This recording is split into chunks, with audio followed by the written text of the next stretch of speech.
This is the WZ-122TM, a Tier 8 Chinese premium medium tank. A vehicle that blurs the lines between a heavy and a medium. Really, the best way to describe it is a 430 brought down the Tier 8. This is the armor profile of the vehicle, and we can see it's quite impressive. Just on flat ground, the upper plate's upwards of 220 mils thick, and the lower plate's about 180. That means if you just slightly angle the tank, that upper plate's about 230 to 240, and the lower plate's 200 mils thick. The majority of standard rounds from Tier 8 and Tier 7 mediums are going to bounce this vehicle just depending on what angle you're driving the tank.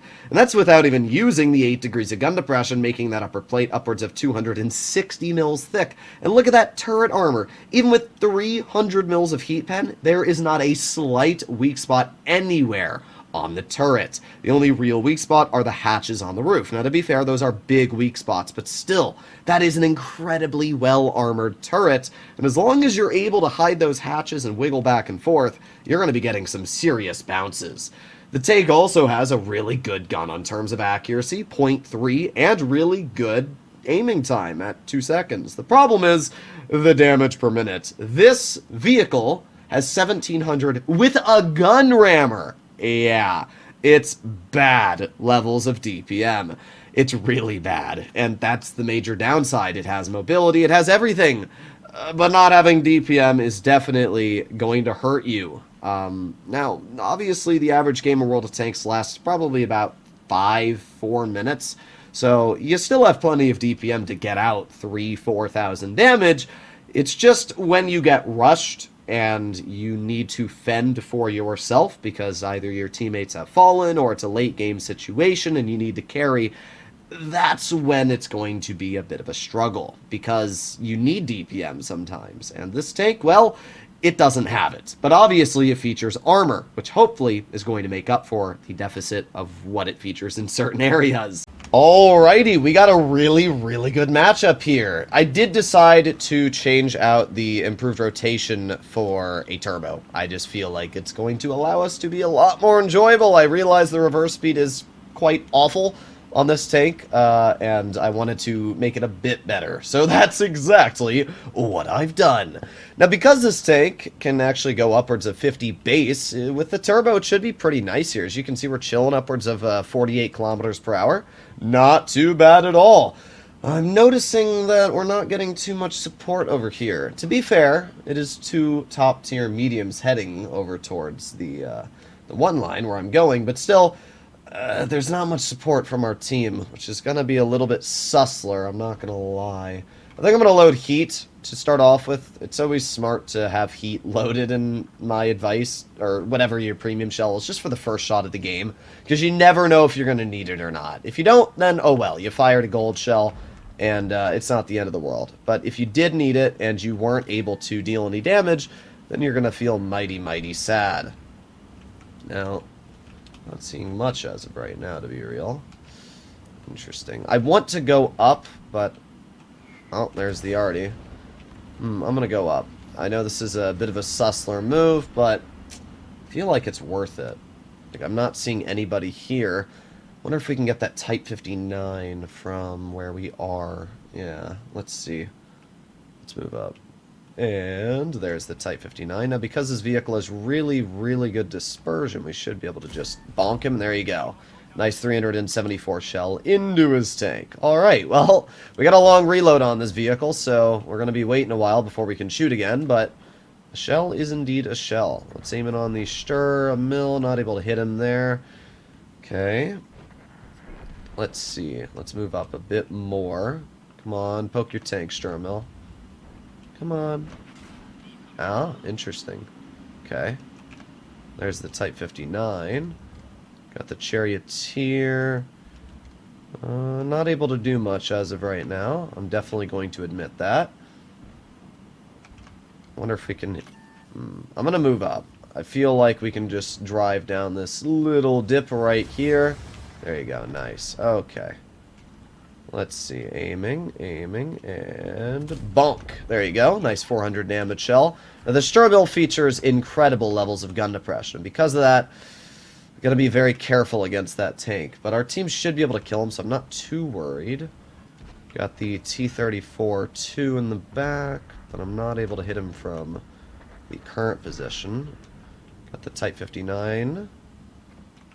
I'm going to move up. Let's see. Aiming. Yeah, nice. Okay. I mean, the gun on this tank is great, as you can see. Like, while it doesn't feature fantastic levels of dispersion, sorry, it has great dispersion. While it doesn't feature fantastic levels of DPM, the alpha damage is just really, really nice, and we were able to butter through that Type 59 with no problem whatsoever. Now, we are going to slowly make our way up here. There's the VK, and not going to be able to hit him as of right now. Imagine if that had hit. Oh, we got the Artie trying to hit us as well. Classic Artie moment. Alright, well, let's just move up here. I don't even think the VK can actually pen me frontally, but the Sturmil definitely can. I'm just going to bonk him. There you go. Yeah.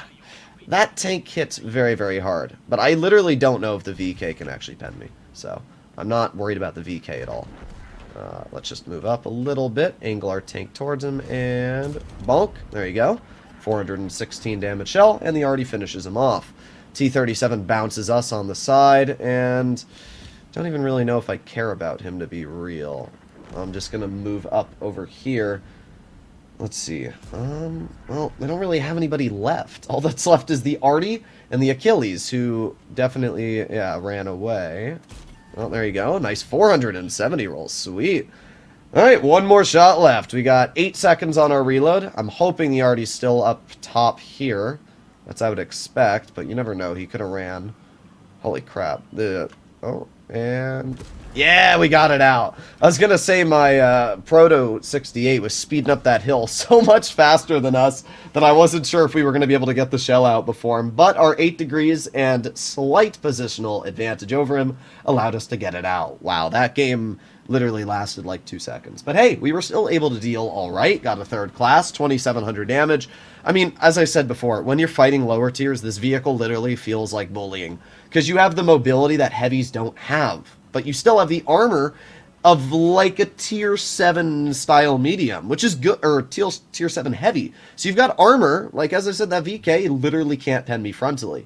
And when you're fighting tier 6s and 7s, it does feel a little like bullying. Now, obviously, when you fight higher tiers, it's a bit sussler, but because you have so much pen and accuracy, it's not actually too much of a problem. So I really like the 122 TM. Alrighty, we are going to try one more battle in the 122 TM, and we'll see how it is able to go. Hopefully it's a bit longer than the first game we played.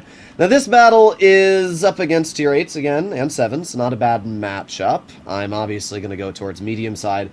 And again, the nice thing about this tank is that you have more armor than mediums, you have more alpha than mediums, at the downside of DPM and a bit of mobility. But that's not too big of a problem.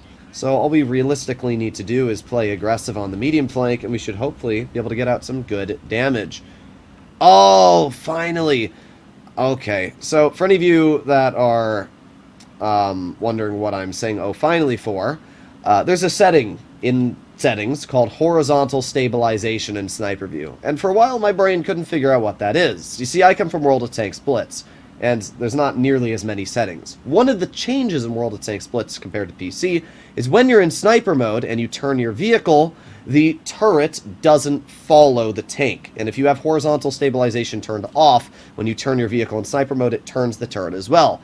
And that would really throw me off when I'm trying to shoot opponents, because I would turn my tank and it would turn the turret. So I just figured out that there's a setting to turn that off, which makes it, oh my god, it's so much nicer. Okay. Wow. I've literally so much happier now. Alright, well, let's make it a good game to make me even happier. We're using that mobility, and you can see we're going pretty fast now, upwards of 50 kilometers per hour. That turbo's getting its work in. And we are going to play aggressive right up there with our UDES. Now, I'm going to try and take this as safe as possible, so we're going to go through the bushes, especially because I don't have my camo skill fully trained on this vehicle. So let's just keep on going. Alright, there you go. And just like that, we've been able to get into the front line. Alright, let's hope our boss Chatillon is able to get some spots for our team. Oh, that's not good. Well, looks like in reality he actually got lit up. Not exactly... Oh, okay. Super Hellcat. I mean, it doesn't really matter. Dude only did 17 damage, but somehow managed to kill our driver. That Batchat needs to spot, or we're not able to do anything here. I don't even know why our UDES is bothering to poke. As of right now, this is a no-go. Alright, well, I will support the boss Shotgun. What do they have? Is it an EL? Yeah, of course, it's a freaking ELC. It's always an ELC. By far the cringiest tier 8 in the game to go up against. Alright, well, there's an KV3. Alright, interesting. We're going to aim it on his lower plate. There you go. Wow, we just got a lot of bounces. Good example of this vehicle's armor. This UDES does not have armor, and because of that, yeah, he's 200 health now. Great example of why you want turret armor when poking hull down. But yeah, you can see all the bounces our vehicle has. Ah, boy, the ELC is just sitting right there. They also what bounced me? Shrek and a Super Hellcat, and a Cheeto. I mean, they're all sitting right there. I know the ELC's like right in this position. I will support this Iron Artie if you push all push 2.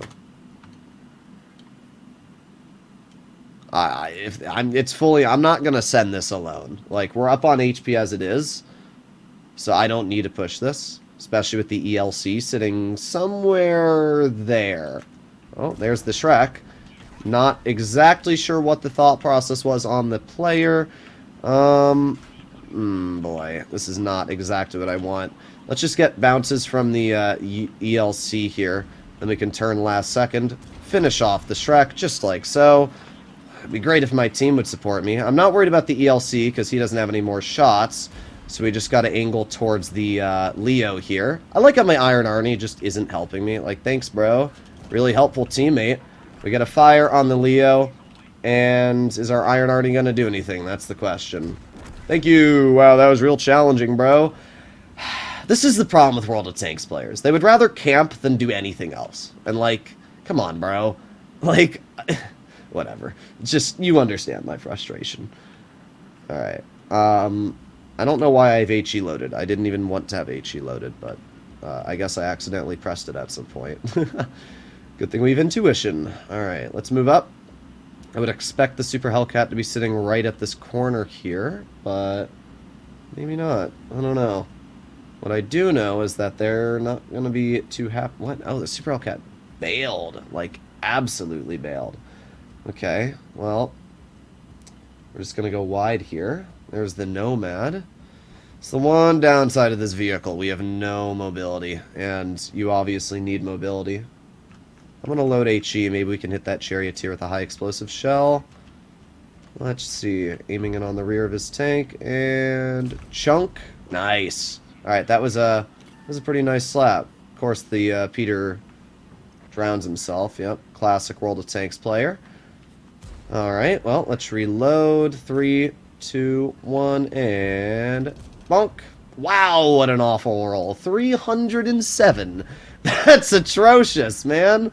Oh, well. We did pretty good. I'll take 2,300. Again, great example of the DPM not helping us there. We got YOLO'd by the entire enemy medium flank, and thankfully, our vehicle has enough armor to survive the YOLO, but as you can see, the DPM really, really struggled to help us there, and because of that, a little painful, but I'll take 2,300 damage. As I said, a little annoying that our Iron Arnie literally just camped behind me the entire time, but oh well.